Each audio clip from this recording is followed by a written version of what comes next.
আলহামদুলিল্লাহ। আর একটু জোরে বলেন আলহামদুলিল্লাহ। সালাম রাহমাতাল লিল আলামিন আশরাফুল আম্বিয়া সাইয়্যিদুল মুরসালিন জনাব মুহাম্মদুর রাসূল সাল্লাল্লাহু আলাইহি ওয়াসাল্লামের প্রতি। সম্মানিত ভাইরা, আজকে আমরা উন্মুক্ত কণ্ঠে এই প্রোগ্রাম করতে পারছি, কোনো অতিথি ছাড়াই। হুজুরকে আমরা অতিথি বানাই, আজকে প্রোগ্রাম চলছে তার সভাপতিত্বে। এর আগে এরকম করে প্রোগ্রাম করা সম্ভব হতো না। কত যে নেতা, পাতি নেতা, সুনাতি নেতা, ঠিক কিনা বলেন? আরো যারা বলেন ঠিক কিনা? তাদের জ্বালায় বাঁচা যেত না। তাফসীর মাহফিলগুলিকে 144 ধারা জারি করা হতো, বক্তাদেরকে উন্মুক্ত কোরআনের কথা বলতে দেওয়া হতো না। যারা উন্মুক্ত কোরআনের জনপ্রিয়তা অর্জন করেছিল উন্মুক্ত কথা বলে, তাদেরকেই জেলের ভিতরে পুরানো হতো, ফাঁসির মঞ্চে ঝোলানো হতো, দেশ থেকে পর্যন্ত তাড়ায় দেওয়া হতো, ঠিক কিনা বলেন? আজকে আমরা উন্মুক্ত ভাবে কথা বলতে পারছি।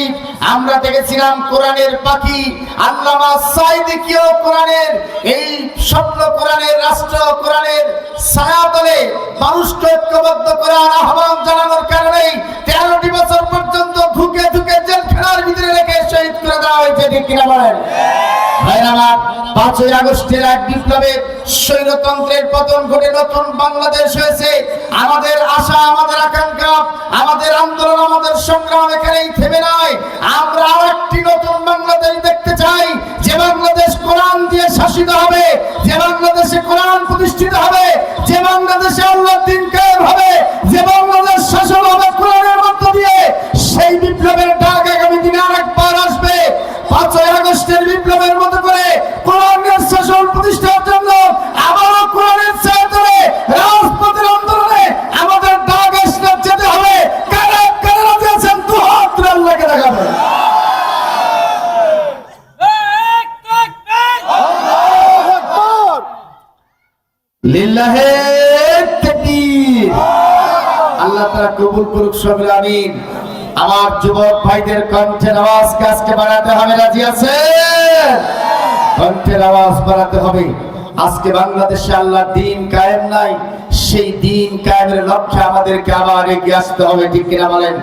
ভাই, আমার একটা কথাই শুধু বলে দিতে চাই, এই পৃথিবীতে আল্লাহ রাসূলের পরে, আল্লাহ রাসূল এই পৃথিবীতে তার ইন্তেকালের পরে প্রথম প্রতিষ্ঠিত হয়েছে খেলাফত।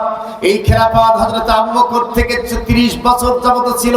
খেলাফতের পরে ইমারত সৃষ্টি হয়েছিল, আমিরে মুয়াবিয়া থেকে ইমারত সৃষ্টি হয়েছে। ইমারত ধ্বংস হয়ে গেছে, মুলুকিয়াত তৈরি হয়েছিল, গোটা পৃথিবীতে রাজতন্ত্র চালু হয়েছিল, সেই রাজতন্ত্র ধ্বংস হয়েছে। এরপরে এসেছে সিয়াসিয়াতান জাব্বারিয়া, গোটা পৃথিবীতে স্বৈরতন্ত্র চালু হয়েছে। স্বৈরতন্ত্রের যৌবন কাল পৃথিবীতে চলছে। সেই যৌবন কালের পতন ঘটেই আবার খেলাফত মিনহাজুন নবুওয়াত, 5ম নম্বর খেলাফত মিনহাজুন নবুওয়াত। গোটা পৃথিবীতে আল্লাহর নবীর খেলাফতের আদলে এই পৃথিবী আরেকবার শাসিত হবে। 40 বছর পর্যন্ত একজন ব্যক্তি এই পৃথিবীর নেতৃত্ব দেবে। 1 ইঞ্চি মাটি আল্লাহর দ্বীন কায়েম থেকে বাদ থাকবে না। আগামী 21 শতাব্দী গোটা পৃথিবী সেই দিকে এগিয়ে যাচ্ছে, যার নমুনা হিসাবে ইরানের মাটিতে রাজা শাহ পাহলভীর স্বৈরতন্ত্র উৎখাত হয়ে আল্লাহর দ্বীন কায়েম হয়েছে। তুরস্কের মাটিতে কামাল পাশা আতাতুর্কের স্বৈরতন্ত্র পতন ঘটে আল্লাহর দ্বীন কায়েম হয়েছে। মিসরের মাটিতে হোসনে মোবারকের স্বৈরতন্ত্র পতন ঘটে আল্লাহর দ্বীন কায়েম হয়েছে। বসনিয়ার মাটিতে স্বৈরতন্ত্রের পতন ঘটে আল্লাহর দ্বীন কায়েম হয়েছে। চেচনিয়ার মাটিতে স্বৈরতন্ত্রের পতন ঘটে আল্লাহর দ্বীন কায়েম হয়েছে। লিবিয়ায় কর্নেল গাদ্দাফির স্বৈরতন্ত্র প্রতিষ্ঠিত হয়ে উৎখাত হয়ে আল্লাহর দ্বীন কায়েম হয়েছে। গোটা পৃথিবীতে স্বৈরতন্ত্রের পতন ঘটে আল্লাহর দ্বীন কায়েম হয়েছে। বাংলাদেশে 5ই আগস্টে স্বৈরতন্ত্রের পতন ঘটেছে। আগামী দিনে বাংলাদেশে আল্লাহর দ্বীন কায়েম হবে, কোন শক্তি দেখাতে পারবে না, ঠিক কিনা বলে? ভাইরা, তাকবীর দেওয়ার ছেলে আছে না নাই? একটাও তো দেখি না, একবার ফাজিল মাদ্রাসা। এ কি হলো এদের? কি আমার যুবকেরা সেই তাকবীরের কণ্ঠের আওয়াজ আবার বাড়াতে হবে, রাজি আছেন তো ইনশাআল্লাহ? রাজি আছেন তো ইনশাআল্লাহ? ভাইরা, আমি আবার এই পৃথিবীতে খেলাফত, স্বৈরতন্ত্রের পতন ঘটবে পৃথিবীতে, আল্লাহর দ্বীন কায়েম হবে গোটা পৃথিবীতে। সে একটা পরিবেশ 21শ শতাব্দীতে আমরা দেখতে পাচ্ছি। পৃথিবী আজকে সেই দিকে এগিয়ে যাচ্ছে, বাংলাদেশ আজকে সেই দিকে এগিয়ে যাচ্ছে ইনশাআল্লাহ। রাজি আছেন তো ইনশাআল্লাহ? এটা কি করে সম্ভব সে কথা বলে দিয়েছেন কে? আরো যারা বলেন কে? ভাইরা আমার, সূরা আল বাকারা 30 নম্বর আয়াত তেলাওয়াত করেছি। এই আয়াতটা তাফসীর শেষ করতে পারবো কিনা জানি না। এই আয়াতের ভিতরে এক নম্বর হলো ওয়াইজ ক্বালা রাব্বুকা লিল মালাইকাতি ইন্নী জাইলুন ফিল আরদি খলিফা। আল্লাহ তাআলা বলেন যে আমি এই পৃথিবীতে খলিফা তৈরি করতে চাই। কি বানাবে? খেলাফত, খলিফা। এই খলিফাটা কোথায় হবে? ফিল আরদি। খলিফাটা শুধু নির্দিষ্ট হবে পৃথিবীর জন্য, পৃথিবী ছাড়া এই খলিফার কোথাও চলে না। আখিরাতে খলিফা নাই, জান্নাতে খলিফা নাই, কবরে খলিফা নাই, গাছপালায় খলিফা নাই, কোথাও নাই। ফিল আরদি, এটা শুধুমাত্র নির্দিষ্ট কার জন্য? পৃথিবীর জন্য। এই খলিফা বানানোর সময়ে আল্লাহ তাআলা পরামর্শ করছেন কার সাথে? ফেরেশতাদের সাথে। ফেরেশতারা আবার বলছেন যে ক্বালু আতাজালু ফিহা মান ইউফসিদু ফিহা ওয়া ইয়াসফিকু দিমা। ফেরেশতারা বলছেন যে আল্লাহ তাদেরকে সৃষ্টি করলে তারা মারামারি করবে, দাঙ্গাদাঙ্গি করবে, আবার রক্তারক্তি করবে। ওয়া মান ইউফসিদু ফিহা ওয়া ইয়াসফিকু দিমা, রক্তারক্তি করবে, তারা রক্তাক্ত রক্তের বন্যা প্রবাহিত করবে।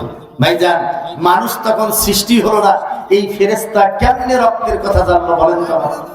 রক্তের ধারণাটা ফেরেশতা পাইলো কই? ভাইজান, হয় কিনা? মানুষের তো তৈরি হয়। মানুষ কেমনে তৈরি হয়? ফেরেশতা কেমনে জানে? রক্তের কথা ফেরেশতা কেমনে জানে? তখন তো মানুষই তৈরি হয় না। ফেরেশতা তো নূরের তৈরি। কিসের? ভাইজান ধরে বলেন। নূরের। নূরের দাম বেশি না মাটির দাম বেশি? হ্যাঁ, এইটা একটা প্রশ্ন থেকে গেল। ফেরেশতারা রক্তের কথা কেমনে জানে? মানুষের চেয়ে ফেরেশতার দাম বেশি না কম? মানুষের দাম যদি বেশি হয় সেটা কেন? ফেরেশতার দাম কম কেন? অথবা ফেরেশতার দাম যদি বেশি হয় মানুষের দাম কম কেন? প্রশ্ন আছে না? ভাই জানেন বলেন, আছে কিনা? আবার ফেরেশতারা বলছেন নাহানু নুসাব্বিহু বিহামদিকা ওয়া নুকাদ্দিসু লাকা। আল্লাহ, তোমার যদি গুণকীর্তন করা লাগে, তোমার ইবাদত করা লাগে, তোমার নামাজ রোজা করা লাগে, তোমার তাসবিহ তাহলিল করা লাগে, তা আমাদের মতো সমপরিমাণ আরো ফেরেশতা বানায় দেন। আল্লাহ সেই কামটা করলো না কেন? আল্লাহ যদি গুণগানের দরকার হয়, নামাজের দরকার হয়, রোজার দরকার হয়, হজের দরকার হয়, তাহলে সেই কামটা কেন করলো না? ফেরেশতা সমান পরিমাণ আরো ফেরেশতা বানায় দিত। যতগুলো আছে সেই পরিমাণ আরো ফেরেশতা বানায় দিত। নতুন করে মানুষ বানাবার গেল কেন? এরপরে প্রশ্নটা হলো, আল্লাহ তাআলা বলছেন যে ক্বালা ইন্নী আ'লামু। ভাইজান, আল্লাহ কি জানে আর ফেরেশতারা কি জানে না? কোন বিষয়টা? আল্লাহ বলছেন না যে আমি যা জানি তোমরা তা? আল্লাহ কোনটা জানে আর ফেরেশতারা কোনটা জানে না? ঘটনাটা কি এটা আসলে? এরপরে প্রশ্নটা আসে আমার কাছে, সেটা হলো যে আল্লামা আদামা, আল্লাহ তাআলা হযরত আদমকে কি শিক্ষা দিলেন? আমাদের অনেকের চিন্তা হলো যে হযরত আদমকে আল্লাহ তাআলা জান্নাতের সব গাছের নাম শিখাইছে, ফেরেশতারা ওইটা জানে না। ফেরেশতাদেরকে বলছে যে জান্নাতের সব গাছের নাম কর, ফেরেশতারা কবার করে নাই, আদম কয়ে ফেলেছে। এটা তো ঘটনা। কিন্তু আপনারা বলেন তো ভাইজান, আপনার বাড়িতে চতুর্পাশে কি কি গাছ আছে এটা যদি আপনি না জানেন, আপনি বাড়ির মালিক হবেন? আসতে বলেন, হবেন? আরে ফেরেশতারা তো জান্নাতে থাকে রে ভাই, ফেরেশতা কেমন জান্নাতের গাছের নাম না জানে? এটা কথা হয়? আর আদম তো মায়া সৃষ্টি হল, আদম সব জানলো, ফেরেশতা জানলো না, বা ফেরেশতাই তো জান্নাতে ছিল এতদিন। এটি কেমন একটা উল্টা কথা হয়ে যায়? এই কথাটা ঠিক না। ফেরেশতা কেমন জানে? ফেরেশতা সবই জানে, ও জান্নাতেই থাকে। আল্লাহ তাআলা তাহলে আসলে এখানে কি শিক্ষার কথা বলবেন? কি জিনিস শিক্ষা দিয়েছে? ফেরেশতাদেরকে কোন জিনিসটা শিক্ষা দেয় নাই? এই বিষয়টা জানার দরকার আছে না? সামগ্রিক এই প্রশ্নগুলি সামনে রেখে যদি আয়াতটা আপনি বিশ্লেষণ করেন, একদিনে তাফসীর হবে কি? দেখি ভাইজানেরা কি করে, কত দূর যায়। রাজি আছেন আপনারা? কারা কারা শুনতে রাজি? একটু দু হাত তুলে দেখাতে হয়। এই পিছনে দেখেন তো কে হাত তুলে নাই? শয়তান কার ঘাড়ে সর হয়েছে? লিল্লাহি তাকবীর। আরো জোরে বলে লিল্লাহি তাকবীর। আল্লাহ তাআলা কবুল করুক সব। আমিন। আরো জোরে বলেন আমিন। আসুন এবারে আমি এক এক করে এই বিষয়গুলির উপরে আলোচনা পেশ করা হবে ইনশাআল্লাহ। বলেন ইনশাআল্লাহ। এই পৃথিবীর বয়স হচ্ছে 550 কোটি বছর, আর মানুষ এই পৃথিবীতে আল্লাহ তাআলা তৈরি করে দিয়েছেন মাত্র কয়েক হাজার বছর, 9.5 থেকে 10,000 বছর। আল্লাহ রাব্বুল আলামিন এই পৃথিবী তৈরি করার পরে, পৃথিবী তৈরি করার আগে আর একটা জিনিস তৈরি করেছেন, সেটা হচ্ছে কোরআন। সেটা কি? এই কোরআন মানুষদেরকে দেবেন। সেই প্ল্যানটা আল্লাহ তাআলা পৃথিবী সৃষ্টির আগেই করেছেন। গোটা পৃথিবী সৃষ্টি করলেন, পৃথিবীর বয়স 550 কোটি বছর। এরপরে এই পৃথিবীতে আল্লাহ রাব্বুল আলামিন আরশটা পানির উপরে ছিল, তখন গোটা পৃথিবী পানিতে ভরা ছিল। এক সময় আর রহমানু আলাল আরশি ইস্তাওয়া, আল্লাহ তাআলা এই আরশটাকে পৃথিবীর পানি থেকে উপরে তুলে নিলেন। হযরত জিবরিলকে বললেন, জিবরিল রে, গোটা পৃথিবীর পানিগুলি তুমি ঘোরাতে থাকো। হযরত জিবরিল পানিগুলি ঘোরাতে থাকলেন। ভাইরা আমার, আপনি যদি কোনো বালতির ভিতরে অথবা কোনো বর্তনের ভিতরে যদি পানি ঘোরাতে থাকেন, দেখবেন যে মাঝখানে গর্ত হয়ে গেছে। ওই গর্তটা হচ্ছে ওই বর্তনের মিডিল জায়গা। সেই গর্তের ভিতরে পৃথিবীর পানি ঘুরতেছিল, মাঝখানে গর্ত হলো। সেই গর্তের ভিতরে সাউন্ড একটু কমায় দেন, এই যে এইটার সাউন্ড কমানো। ভাইরা আমার, সেই গর্তের ভিতরে আল্লাহ তাআলা মাটির উপাদান দিয়ে, মাটির ভিতরে জীবন্তের উপাদান দিয়ে মাটি তৈরি করে ঢিবি তৈরি করলেন। সেই জায়গায় ফেরেশতাদের দিয়ে একটা ঘর নির্মাণ করলেন, সেটাই পৃথিবীর প্রথম ঘর।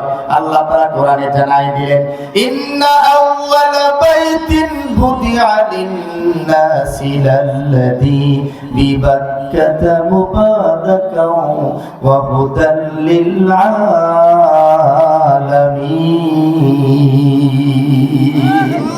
আল্লাহ রাব্বুল আলামিন জানায় দিলেন, প্রথম যে ঘর আল্লাহ ফেরেশতাদেরকে বানালেন সেটা হচ্ছে কাবা শরীফ। ইন্না আউওয়ালা বাইতিন বুদিআ লিন-নাস লাল্লাযী বিবাক্কাতা মুবারাকা। আল্লাহ তাআলা বরকতপূর্ণ গোটা পৃথিবীর হেদায়েতের কেন্দ্রবিন্দু হিসাবে কাবা শরীফ প্রথম নির্মাণ করলেন। ভাইরা আমার, কাবা শরীফ নির্মাণের পরে শত শত কোটি বছর চলে গেল। গোটা পৃথিবীতে মাটি আল্লাহ তাআলা তৈরি করলেন 30 ভাগের মতো। এই মাটি তৈরি করার পরে সেই মাটিতে আল্লাহ তাআলা জীবাণু শক্তি, জীবনী শক্তি দিয়ে দিলেন। মাটিতে কোনো কিছু দিলেই বীজ বপন হয়, জীবন বের হয়। কি বের হয়? কাইফা তাকফুরুনা বিল্লাহি ওয়া কুনতুম আমওয়াতান ফাআহইয়াকুম সুম্মা ইউমীতুকুম সুম্মা ইউহয়ীকুম সুম্মা ইলাইহি তুরজাউন। আল্লাহ বললেন, এই পৃথিবীর সব কিছুকে আমি দুইবার মৃত্যু দেব, আবার দুইবার জীবন্ত করব।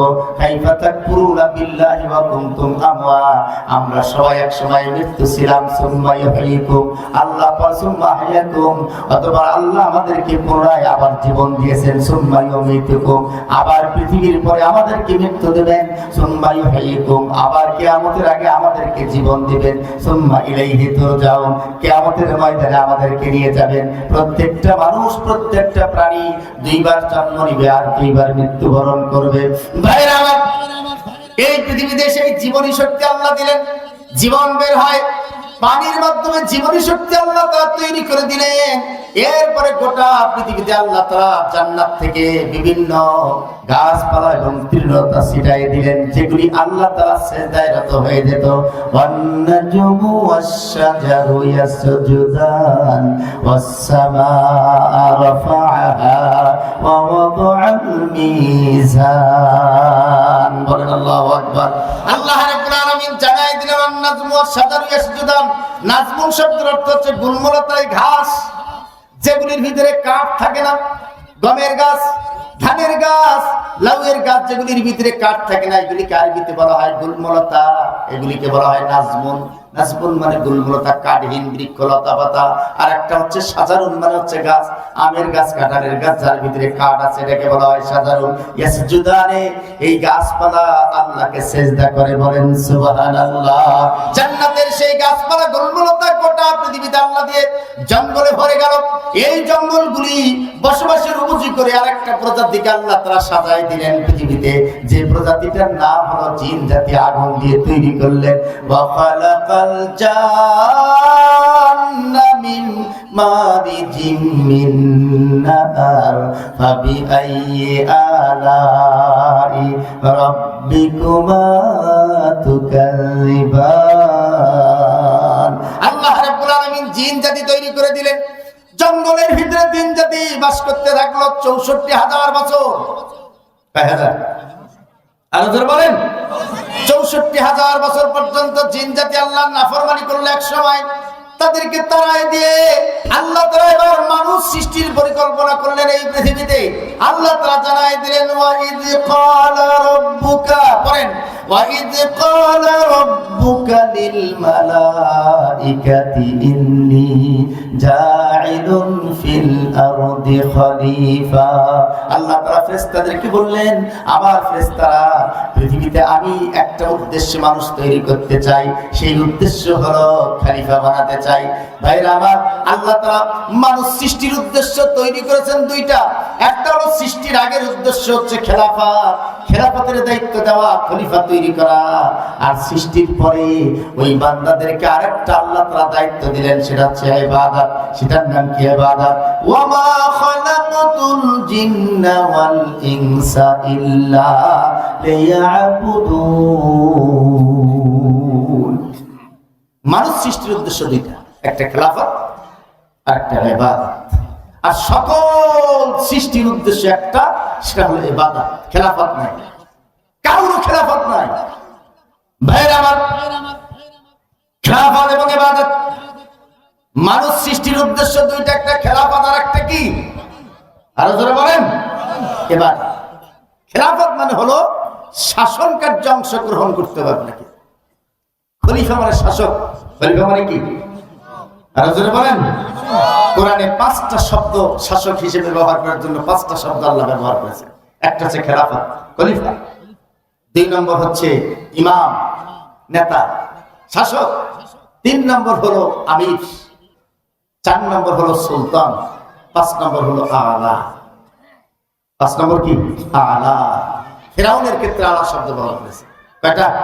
5টা শব্দ। খেলাফত এর দায়িত্ব পালনের জন্য ভাইজান এই 3 জনের কি ভাই? ও মুরব্বি ভাইজান, একটু বসেন। খারাপ লাগতেছে? খারাপ লাগতেছে? একজনকে উঠতে দেওয়া যাবে না। এটা ফাজিলামি কথা না, কোরআন থেকে তাফসীর হচ্ছে, ঠিক কিনা বলেন? আর জোরে বলেন, ঠিক কিনা? ভাইরা আমার, এই খেলাফতের দায়িত্ব দেওয়ার জন্য প্রথম মানুষ সৃষ্টির উদ্দেশ্যে খেলাফত, তারপরে হলো ইবাদত। প্রথম খেলাফত, তারপরে ইবাদত। সকল সৃষ্টি শুধু ইবাদতের জন্য। আর মানুষ শাসন কার্যে অংশগ্রহণ করবে, রাজনীতি করবে। ভাইরা আমার, এটা একটা কলম, এটার কালি যদি ফুলে যায় পকেটে রাখবেন না, ফেলে দিবেন? বলেন। এই বাল্বটা জ্বলতেছে, এটা যদি না জ্বলে রাখবেন না, ফেলাই দেবেন? হ্যাঁ, এটি যে জিনিসটি যে উদ্দেশ্যে তৈরি করা হয়েছে, ওই উদ্দেশ্য যদি হাসিল না হয়, আপনি যেমন ওই জিনিসটাকে ফালাই দেবেন। এই পৃথিবী আল্লাহ তাআলা তৈরি করেছেন খেলাফত এবং ইবাদতের জন্য। যেই দিন পৃথিবীর মানুষ আল্লাহর খেলাফতের পক্ষে একজনও থাকবে না, সেই দিন এই পৃথিবীকে আল্লাহ তাআলা ফালাই দেবেন। এইটার নাম হবে কিয়ামত। এটার নাম কি? আরো জোরে বলেন। এইটার নাম কিয়ামত। কিয়ামত এমনি হবে না, ওই জন্যই হবে যারা এই পৃথিবীকে যে কারণে তৈরি করেছেন, সেই কারণ, সেই উদ্দেশ্য যেই দিন হাসিল হবে না, সেই দিন এই পৃথিবীতে কিয়ামত হয়ে যাবে। ভাইরা আমার, ভালো করে একটা বিষয় খেয়াল করেন ভাইজান। এই পৃথিবীতে আল্লাহ তাআলা খেলাফত এবং ইবাদতের জন্য 2টি মানুষ সৃষ্টির উদ্দেশ্য। প্রথম হলো খেলাফত, রাজনীতি, আর দ্বিতীয় হলো ইবাদত। খেলাফত এবং ইবাদতের জন্য আল্লাহ তাআলা মানুষ তৈরি করেছেন, বলেন সুবহানাল্লাহ। খেলাফত এটা হচ্ছে 50 ভাগ, ইবাদত হলো 50 ভাগ। অতএব শুধুমাত্র কেউ যদি ইবাদত করে, খেলাফত না করে, রাজনীতি না করে, তাহলে তার ইসলামটা মানবে সে মাত্র 50 ভাগ। আর যদি শুধুমাত্র ইবাদত করে, খেলাফত না মানে, সেও 50 ভাগ। দুইটা মিলেই আপনি যদি 100% ইসলাম মানতে চান, খেলাফত মানতে হবে, ইবাদত মানতে হবে। ভাইরা আমার, কোরআনের ভিতরে আল্লাহ তাআলা খেলাফতের আইন তৈরি করলেন 500 আয়াত খেলাফতের আছে, আর বাকি আয়াত আছে ইবাদতের। এখানে খেলাফতের আয়াত আছে এবং ইবাদত দুইটারই আয়াত আছে। ভাইরা আমার, এই খেলাফত এবং ইবাদত আল্লাহ তাআলা তৈরি করেছেন অন্য কোনো কারণে নয়। খেলাফতটা দুই ধরনের, একটা হলো আল্লাহর খেলাফত আর একটা মানুষের খেলাফত। তিনটি জিনিসকে মানলেই খেলাফত হবে, এই তিনটি জিনিসের বাইরে খেলাফত নাই। তিনটি জিনিস মানলেই খেলাফত হবে। কয়টা? তিনটা। আরো জোরে বলেন, আর একটু জোরে বলেন, কয়টা হয়ে যায়? তিনটা। এই তিনটি জিনিসের 1 নম্বর খেলাফত মানার জন্য মান রব্বুকা, তোমার রবকে। এই বাবা, এই কি হলো? বসো বসো। ভাইরা আমার, 1 নম্বর হলো মান রব্বুকা। এইটা খেলাফতের 1 নম্বর প্রশ্ন, এইটা মানতে হবে। 2 নম্বর হলো মা দিনুকা, এটা খেলাফতের 2 নম্বর প্রশ্ন। 3 নম্বর প্রশ্ন হলো আমার নাবিয়ুকা। ভাইজান, কয়টা হয়েছে বলেন তো? এই 3টে প্রশ্ন কোন জায়গায় করে? আর এক প্রশ্ন বলেন, আর একটু জোরে বলেন। ভাইরা আমার, কবর জগতে আপনি যে নামাজ পড়লেন, আজ পর্যন্ত কি কারোর কাছে শুনেছেন কবর জগতে আপনাকে জিজ্ঞেস করবে, বেটা নামাজ কেন কায়দা করেছো, নামাজ কেন পড়ো নাই, রোজা কেন রাখো নাই, হজ কেন করো নাই, কোরআন কেন পড়ো নাই, সুদ কেন খেয়েছো, ঘুষ কেন খেয়েছো? কবর জগতে এই জাতীয় কোনো প্রশ্ন করবে নাকি? আরো জোরে বলেন। এই যে নামাজ, রোজা, হজ, যাকাত করতেছেন কবরের নাজাতের জন্য, এগুলি করে আপনার কি হবে? এগুলি তো কবরে একটাও লাগে না, একটাও লাগে না। আবার বুঝান, আজ পর্যন্ত কোন মুরগি আপনাকে বলছে নাকি যে কবরে নামাজের কথা জিজ্ঞেস করবে, রোজার কথা, হজের কথা, সুদ ঘুষের কথা, কোরআনের কথা? না, এগুলো কোনোটাই নাই। অথচ এগুলি নিয়ে আপনি ব্যস্ত হয়ে গেছেন নাজাতের জন্য কবরে, অথচ এগুলি কবর জগতে একটাও নেই। ভাই যান, তাহলে কি এগুলি কি আপনার ব্যর্থ হয়ে যাবে? না ভাই যান, ব্যর্থ হবে না। আপনার বুঝার ভুল আছে, এই জন্যই ঝামেলাটা হয়। ভাইয়ের আমার, কবর জগতে এই যে মানুষ সৃষ্টির উদ্দেশ্য দুইটা, একটা খেলাফত আর একটা কি মনে আছে? একটা খেলাফত আর একটা কবর জগতে আপনার খেলাফতের প্রশ্ন হবে, আর কিয়ামতের ময়দানে হবে আপনার ইবাদতের প্রশ্ন। ভাইজান, কবর জগতে ইবাদতের ব্যাপারে কোনো জিজ্ঞেস করা হবে না। নামাজ, রোজা, হজ, যাকাতের ব্যাপারে কবর জগতে আপনাকে জিজ্ঞেস করা হবে না, ওগুলি জিজ্ঞেস করা হবে কিয়ামতের ময়দানে। কিয়ামতের ময়দানে আপনার নামাজকে ওজন করা হবে, নামাজের সব কতটুকু পেয়েছেন, রোজার সব কতটুকু পেয়েছেন, হজের সব কতটুকু পেয়েছেন, কোরআন তেলাওয়াতের সব কতটুকু পেয়েছেন, তাসবিহ সব কতটুকু পেয়েছেন, আপনার পাপ কতটুকু হয়েছে, আপনি সুদের পাপ কতটুকু হয়েছে, ঘুষের পাপ কতটুকু হয়েছে, জুলুমের পাপ কতটুকু হয়েছে, মিজানের পাল্লায় ওজন করে কিয়ামতের ময়দানে আপনাকে আল্লাহ দিয়ে দেবে। কিন্তু এই ইবাদতের কোনো বিষয় আপনাকে কবর জগতে জিজ্ঞেস করা হবে না। আবার কিয়ামতের ময়দানে খেলাফতের কোনো বিষয়ে জিজ্ঞেস করা হবে না।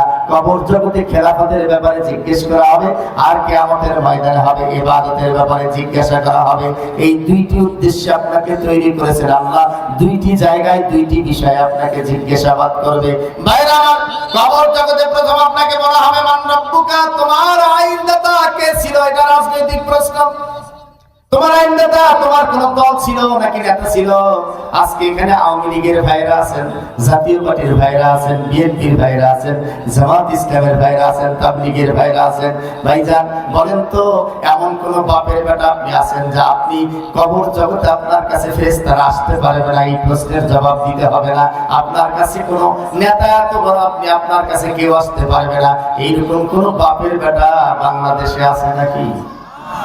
আসতে বলেন, আরো জোরে বলেন, আছে নাকি? আপনি যে দল করেন না কেন ভাইজান, যত বড়ই নেতা হন না কেন, আর যত বড়ই আপনি কর্মী হন না কেন, এই তিনটি প্রশ্ন, খেলাফতের প্রশ্ন আপনাকে জবাব দিতে করতেই হবে। এই দুনিয়াতে আপনি আইন আল্লাহর মানছেন নাকি দলের আইন মানছেন নাকি নেতার আইন মানছেন, এইটা আপনাকে জিজ্ঞেস করবে।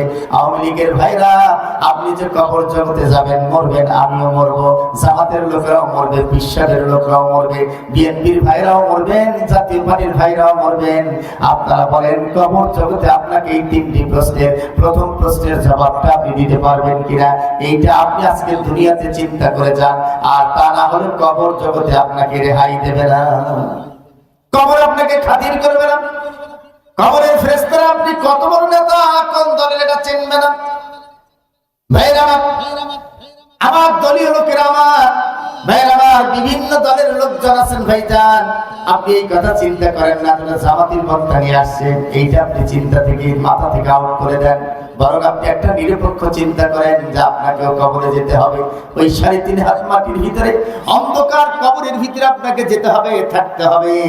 এইটা অবস্থায় আপনি এই কবরের ভিতরে থাকবেন, কবরে যাবেন, এই চিন্তাটা আপনার ভিতরে আসতে হবে। আপনাকে এই কবরের ভিতরে আমরা যে কাজটা করি সেটাও আপনাকে করতে হবে, কেউ রেহাই পাবেন না। আমার আওয়ামী লীগের ভাইরা, আপনি আইন মানলেন, নিজের দলের আইন মেনেছেন, আল্লাহর আইন মানেন নাই, ঠিক কিনা বলেন? বিএনপির ভাইরা নিজের দলের আইন মেনেছেন, আল্লাহর আইনটা মানেন নাই। জাতীয় পার্টির ভাইরা, আপনারা আপনাদের জাতীয় পার্টির আইনটা মেনেছেন, আল্লাহর আইন মানেন নাই। এই ক্ষেত্রে আপনার চিন্তা করা দরকার যে কবরের এই প্রশ্নের জবাব দিতে পারবেন কিনা।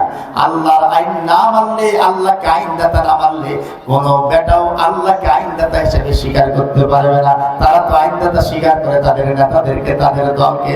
ভাইরা আমার 2 নম্বর প্রশ্ন করবে, আমার দিনুকা, তোমার জীবন সংবিধানটা কি ছিল?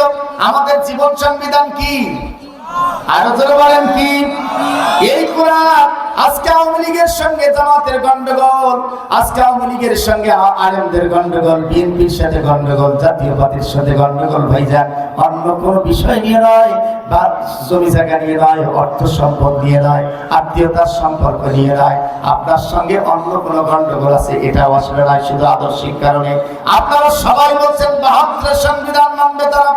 আওয়ামী লীগ আজকে 72 সংবিধান, ডাক্তার কামাল যেটা করেছেন, আপনি সেই সংবিধান মানে, আমার বিএনপি ভাইরাও মানে, জাতীয় পার্টি মানে, আর আলেম ওলামারা এদেশে মানে একমাত্র আল্লাহর সংবিধান, জামাত ইসলামী একমাত্র আল্লাহর সংবিধান মানে। কবর জগতে আপনাকে ওইটাই জিজ্ঞেস করা হবে, কার সংবিধান মেনেছিলে? সেটা কি মানুষের 72 সংবিধান নাকি কোরআনের সংবিধান? কোন সংবিধানটা তুমি মেনেছিলে? আজীবন পর্যন্ত যে লোকটা 72 সংবিধানের পক্ষে কাজ করেছে, 72 সংবিধান প্রতিষ্ঠার জন্য আন্দোলন করেছে, বক্তৃতা করেছে, মিছিল করেছে, মিটিং করেছে, নেতাদেরকে সহযোগিতা করেছেন মানুষের সংবিধান প্রতিষ্ঠার জন্য। আবার যারা আল্লাহর সংবিধান প্রতিষ্ঠা করা ফরজ ছিল, যারা এই ফরজ কাজটা করতে যায় তাদেরকেও আবার করতে, আপনি নিজেও করেন নাই, তাদেরকেও করতে দেন নাই। যারা আল্লাহর সংবিধান প্রতিষ্ঠা করতে চেয়েছিল তাদেরকে উল্টো পিটাইছেন, তাদেরকে মামলা দিয়েছেন, হামলা দিয়েছেন, জেলখানার ভিতরে নিয়ে গেছেন, ফাঁসির মঞ্চে ঝুলাইছেন, আয়না করে তাদেরকে ঢুকায় নির্যাতন করেছেন। আপনি নিজেই আজকে চিন্তা করেন কবর জগতের এই 2 নম্বর প্রশ্নের জবাবটা আপনি দিতে পারবেন কিনা। ভাইজান আমার গালিবার দরকার নাই, আপনি নিজেরটাকে চিন্তা করেন তো, কবর জগতে আপনার কি দশাটা হবে? সেই দিন আপনার কোন দল, কোন নেতা আপনাকে রক্ষা করবে কবর জগতে? ওখানে তো টেলিফোন খাটে না ভাইজান, পুলিশ বাহিনী ওখানে খাটে না, ঘুষ খাটে না, ওখানে খাটে নাকি? আরে তোরে বলেন খাটে নাকি? ভাইরা আমার, আল্লাহর কোরআনের সংবিধান আমরা পর্যন্ত কবরে কোন প্রশ্নের জবাব দিতে পারবে কি? কিছু ভাই কি লাগেছে? লাগে চুলকানি হয়, কি কারণে হয়? এটা বাস্তবতা, বলেন, তারপরে বুঝবেন যে ঘটনাটা কি জিনিস। 3 নম্বর প্রশ্নটা হলো অমান নাবিয়্যুকা। 3 নম্বর খেলাফতের প্রশ্ন। কয়টা খেলাফত? কয়টা? 3টা জিনিস মানার নাম খেলাফত। যদি আপনি আল্লাহর আইন মানেন, আল্লাহর কোরআনের সংবিধান মানেন, আর রাসূলকে আদর্শের নেতা মানেন, তাহলে সেটা হবে আল্লাহর খেলাফত, খলিফাতুল্লাহ। আর যদি আপনি মানুষের মানেন, মানুষকে আইনদাতা মানেন, দলকে আইনদাতা মানেন, দলের সংবিধান মানেন, আর দলীয় লিডারকে যদি আপনি আদর্শের নেতা মানেন, তাহলে সেটা হবে খলিফাতুশ শাইতান, মানুষের খেলাফত। কার খেলাফত? আরো জোরে বলেন, মানুষের খেলাফত। বাইরে আমার আদর্শের নেতা আপনি কাকে মানছেন? আজকে যারা আওয়ামী লীগের ভাইরা আছেন, আপনার স্লোগানটা হলো আমরা হলাম মুজিব সেনা। ভয় করি না? আরে জোরে বলেন, ভয় করি না? বুলেট বোমা। এ ভাইজান, হুজুরের কি হলো ভাই? ভাইজান একটু বসেন, বসেন বসেন। আরে শেষ করে জানতে ভাই, কি আর পেশাব দিয়ে 1 ঘন্টা না করে চলি, মানুষ কাজত ধরলে আর উঠে না। বলছেন তো আল্লাহ। আমি আপনাদের কাছে রাজনীতি করার জন্য আসিনি। এই আসনে নির্বাচন করব, ভোট করব কি আমি? না, আমি কোরআনের 2টি কথা বলার জন্য এসেছি ভাইজান। এই কথাগুলো বলার, মানলে লাভ হবে, না মানলে আমার কোনো ক্ষতি হবে না, আপনারই ক্ষতি হবে। ভাই আমার একটা কথা ভালো করে বলছিলাম, আওয়ামী লীগের ভাইরা আপনারা বলছেন আমরা হলাম মুজিব সেনা, ভয় করি না, বুলেট বোমা। তার মানে শেখ মুজিবের আদর্শের সৈনিক আপনারা। আবার যারা বিএনপির ভাইরা আছেন তারা আজকে বলছেন যে আমরা হলাম জিয়ার সৈনিক। এক জিয়া লোকান্তরে লক্ষ জিয়া ঘরে ঘরে আছে না নাই? আবার যারা আমাদের জাতীয় পার্টির ভাইরা আছেন আপনারা কিন্তু ভাই এরশাদ, আমাদের পল্লীবন্দী এরশাদকে আপনাদের আদর্শের সৈনিক মনে করেন। কেউ কার্ল মার্ক্সের আদর্শের সৈনিক মনে করে, কেউ মার্কসবাদের আদর্শের সৈনিক মনে করে, কেউ আব্রাহাম লিঙ্কনের আদর্শের সৈনিক মনে করে। ভাইরা আমার, আল্লাহ তাআলা কিয়ামতের কবর জগতে 3 নম্বর প্রশ্নটাই এটা হবে, আমার নবীউকা, তোমার আদর্শের নেতা কে ছিল? তুমি কার আদর্শের সৈনিক ছিলে? আল্লাহর নবী ছাড়া পৃথিবীর কোন নেতা, পৃথিবীর কোন মানুষ, পৃথিবীর কোন দল, পৃথিবীর কোন দলীয় নেতাকে আদর্শের নেতা মানা ইসলামে জায়েজ নাই। এটা হারাম, এটা শিরক, এটা হচ্ছে সবচেয়ে বড় জঘন্যতম পাপ। এজন্য আল্লাহ তাআলা নিজেই বললেন, মন্দির কথা না কথাকার, লাকাদ কানা লাকুম ফি রাসূলিল্লাহি উসওয়াতুন হাসানা। আল্লাহ তাআলা বললেন, হেরা হে আমার দুনিয়ার মানুষেরা, আমার বান্দারা, তোমাদের একমাত্র আদর্শের নেতা মানতে হবে রাসূলকে। এজন্য আমরা বলি আমরা হলাম রাসূল সেনা, ভয় করি না। তোমার নেতা আমার নেতা বিশ্বনবী আছে না নাই? আরো জোরে বলেন আছে না নাই? অতএব আজকে আমার ভাইদেরকে আমি উদাত্ত আহ্বান রাখি, যে যে দল করেন, যে মত করেন, এই কোরআনকে যদি আপনি মানতে চান, কবর জগতে যদি 3টি প্রশ্নের জবাব দিতে চান, আল্লাহর খেলাফতের আন্দোলনের বাইরে যাওয়ার কোনো সুযোগ আপনার নাই। কবর জগতের এই 3টি প্রশ্ন যদি আপনি দিতে না পারেন, চরম অবস্থা আপনার কবরের ভিতরে হবে। এই কবরের আযাব থেকে বাঁচার জন্য, গজব থেকে বাঁচার জন্য আজকে আপনাকে আমাকে অবশ্যই আল্লাহর কোরআনের খেলাফতে আসতে হবে, ফিরে আসতে হবে। সমস্ত দল মতকে ভুলে কোরআনের সাথে ঐক্যবদ্ধ হতে হবে। কারা কারা রাজি আছেন তো হাত তুলে আল্লাহকে দেখাবেন।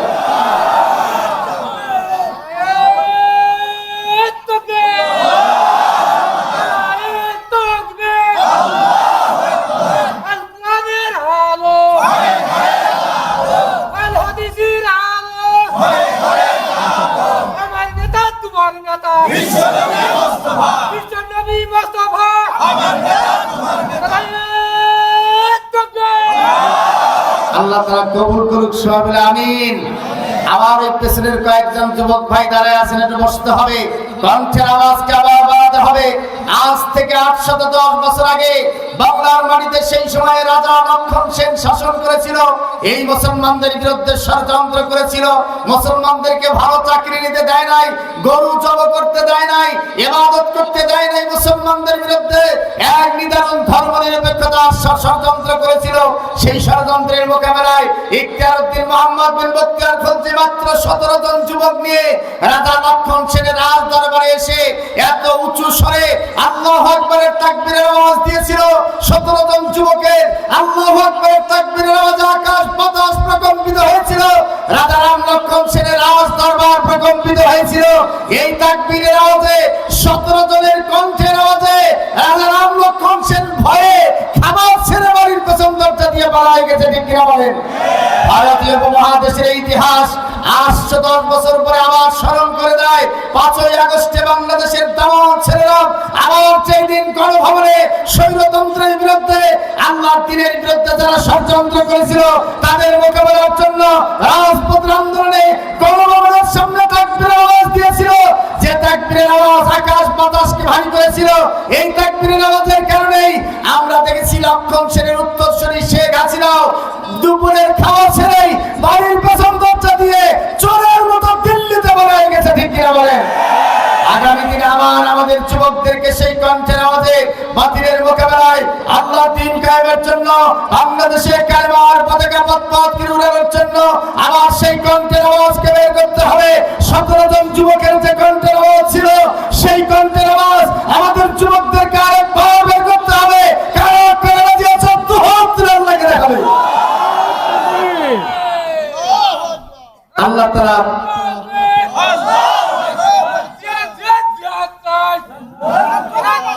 লিল্লাহি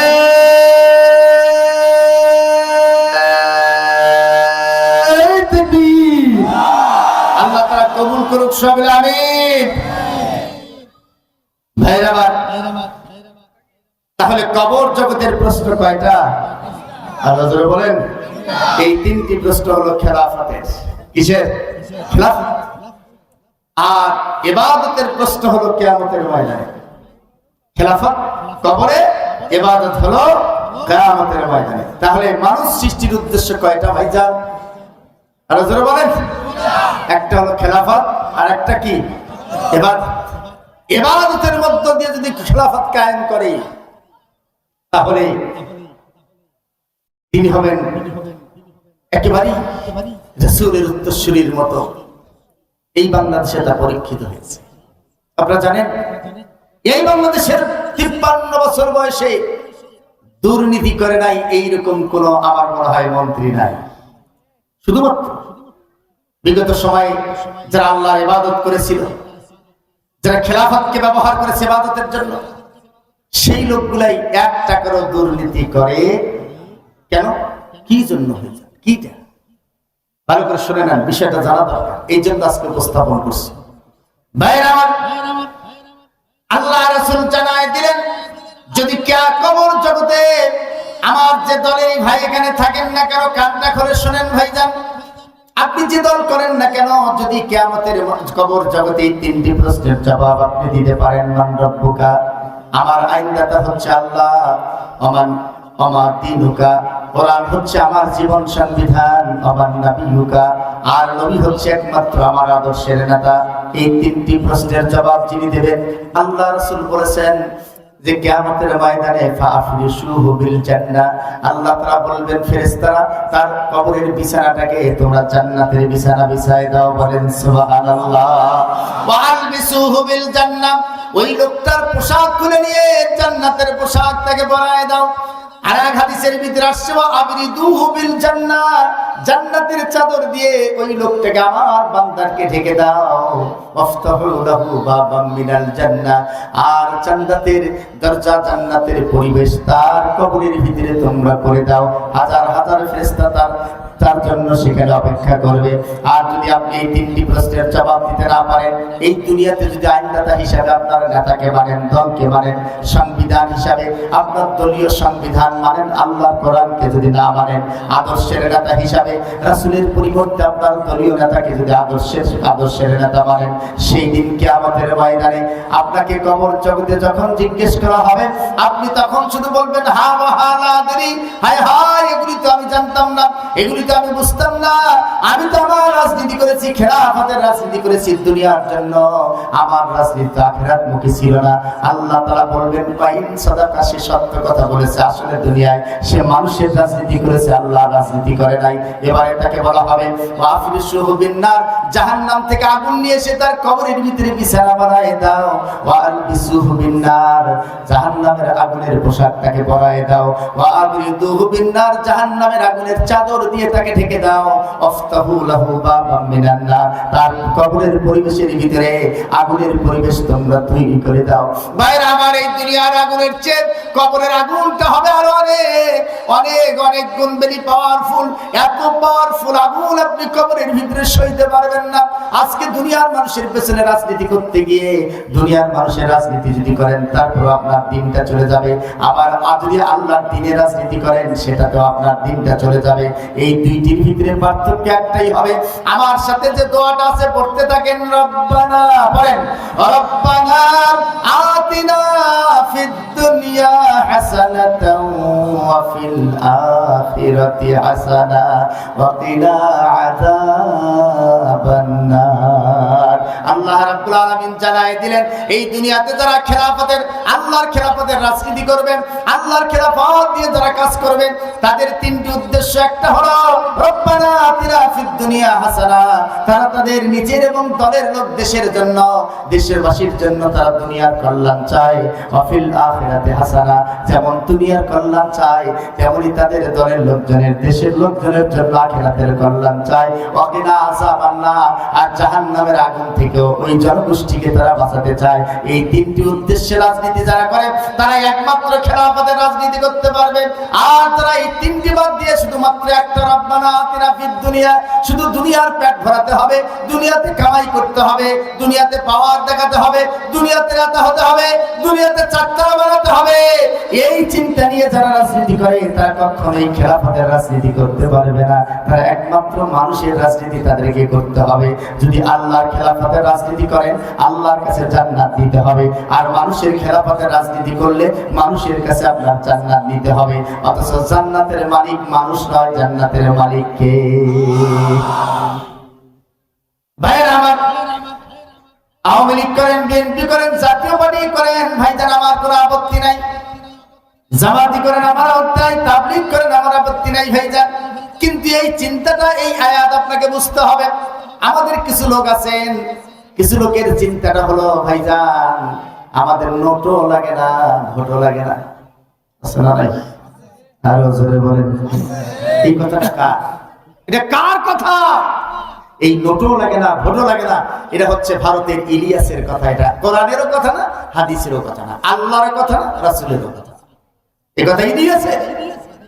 তাবলীগ ভাই যারা আছেন ভাইজান, মনটা খারাপ করবেন না, মনটা খারাপ করেন না। খারাপ করলে আপনার লস হবে। আপনি বিশ্বাস করেন, বিশ্বাস করেন আল্লাহে, এই কথা কোরআনেরও নয়, হাদিসেরও নয়, রাসূলেরও না, আল্লাহর নয়, কথা ইলিয়াসের, ইলিয়াসের, ভারতের ইলিয়াসের কথা। এটা আপনি কেন দলিল গ্রহণ করছেন? আওয়ামী লীগ বিএনপির ভাইদের কথা হলো ধর্ম এক জিনিস, রাজনীতি এক জিনিস। ভাইজান এটা কার কথা? রাসূলের, আল্লাহ, কোরআনের, হাদিসের? কার কথা এটা? আপনি এই কথা মানছেন ব্রিটিশের কথা। ব্রিটিশের কথা আজকে জনগণের মুখে আপনি তুলে দিলেন গো, দলিল হিসেবে পেশ করছেন আপনি ব্রিটিশের কথা। মসজিদে রাজনীতি করা যাবে না, ধর্ম এক জিনিস, রাজনীতি এক জিনিস। আপনি কেন রাজনীতির কথা বলবেন? ভাইজান এটা কার কথা? এটা কার কথা? এটা আল্লাহর কথা না, রাসূলের কথা না, কোরআনের কথা না, হাদিসের কথা না। আপনি এত বড় একজন মুসলমান হয়ে কেন ব্রিটিশের একটা কথা মুসলমানদের কাছে দলিল হিসেবে দিলেন গো? কে আপনাকে শিখালো? ব্রিটিশ শিখে গেলে আপনি বলে দিলেন কর্মীদের মাঝে। আপনি এটা নিয়ে আজকে বিরোধিতা করছেন কেন? ভাইরা আমার, এই আয়াতটা আপনাকে বোঝা দরকার আছে না নাই? আপনার চেয়ে কি রাসূল কম বুঝেছে? সাহাবারা ইসলামটা কম বুঝেছে? আমাদের চেয়ে সাহাবারা ইসলাম কম বুঝেছে, এই কথা বললে ঈমান থাকবে? আরো জোরে বলেন। তাহলে একটা ছোট্ট ইতিহাস বলে বাকি আয়াতের পয়েন্টগুলোতে যাব। বলবো ভাইজান? বলবো ভাইরা আমার, আল্লাহ নবী ইন্তেকাল করলেন সোমবারের দিন, দাফন হয়েছিল বুধবারের দিন রাতে। সোমবার গেল ভাইজান, মঙ্গলবার গেছে, বুধবার গেছে, কয়দিন? আরো জোরে বলেন। আপনার কোন লোককে, আপনার বাবাকে যদি 3 দিন ঘরে রেখে গন্ডগোল করেন তাহলে জনগণ আপনাকে রাখবে না, পিটাবে? এটা কি আহমদ? নিজের বাপের লাশ দিয়ে দেখেন কি করে। আল্লাহ রাসূল 3 দিন গরমের সময় পড়েছিলেন, 3 দিন। বললাম তো যে এই আয়াতের এই তাফসীর 2 দিন যদি ব্যাপী হইতো তাহলে এটা আরামে করা যায়। অনেক কথা, খেলাফতের কথা, এরপর তো বাকি প্রশ্নগুলি আছে এখন। ভাইরা আমার, হযরত আবু বকর রাদিয়াল্লাহু তাআলা আনহু আল্লাহ রাসূলের ইন্তেকালের পরে সোমবারের দিন সকাল থেকে দুপুর পর্যন্ত বিশাল একটা শোকের ছায়া নেমে গিয়েছিল। কারণ হচ্ছে আন-নাবিয়্যু আওলা বিল মুমিনিনা মিন আনফুসিহিম ওয়া আজওয়াজুহু উম্মাহাতুহুম। সূরা মুজাদালা পড়ে দেখেন, আল্লাহ তাআলা নিজেই বলছেন আন-নাবিয়্যু আওলা বিল মুমিনিনা মিন আনফুসিহিম, নিজের জীবনের চেয়ে সর্বোত্তম ভালোবাসা ছিল তাদের রাসূলের উপরে। নিজের জীবন যা ভালোবাসছে তার চেয়ে বেশি ভালোবাসা ছিল রাসূলের সাথে। ভাইরা আমার, এটা হলে তো হবে না। সম্মানিত ভাইরা, আলোচনা চলবে না বন্ধ? আলোচনা বলেন, কারা কারা আলোচনা শুনতে চান দুহাত তুলে দেখান, লিল্লাহে তাকবীর। দুহাত তুলে দেখান, লিল্লাহে তাকবীর। চলুক আল্লাহ বাসা নাকি, দেখা যাক কি হয়। ভাইরা আমার, আল্লাহ রাব্বুল আলামিন জানায় দিলেন কোরআনের ভিতরে একটি আয়াত, জায়াতের ভিতরে রাসূলের ইন্তেকালের কথা এবং শাহাদাতের কথা আছে। হযরত আবু বকর, হযরত উমর, সমস্ত সাহাবারা শোকে মোহময় হয়ে গেছে। হযরত উমর নাঙ্গা তরবারি বের করেছে, যদি কেউ বলে যে রাসূল ইন্তেকাল করেছে, সাথেই আমি তার কল্লাটা কাটায় কেটে ফেলবো, এই ঘোষণা তিনি দিয়ে দিলেন। হযরত আলী রাদিয়াল্লাহু তাআলা তিনি আবার দৌড়ে গিয়ে বললেন, ইয়া হযরত আবু বকরকে বললেন, আবু বকর সিদ্দিক একটু আসনে বসে যে কি হলো? হযরত আবু বকর তাকে বললেন যে উমর নাঙ্গা তরবারি বের করেছে, যে বলবে আল্লাহ রাসূল ইন্তেকাল করেছে তাকেই হত্যা করে ফেলবে।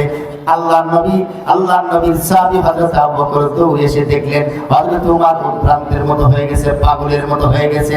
তিনি ওই কথাগুলি বারবার বলছেন, রাসূল ইন্তেকালের কথা বললে আমি তাকে দ্বিখণ্ডিত করব, রাসূলের প্রেমে এত পাগল হয়ে গেছেন। হযরত আবু বকর আর অন্য কোনো কথা বললেন না, সূরা ইমরানের একটা আয়াত তেলাওয়াত করে শোনালেন।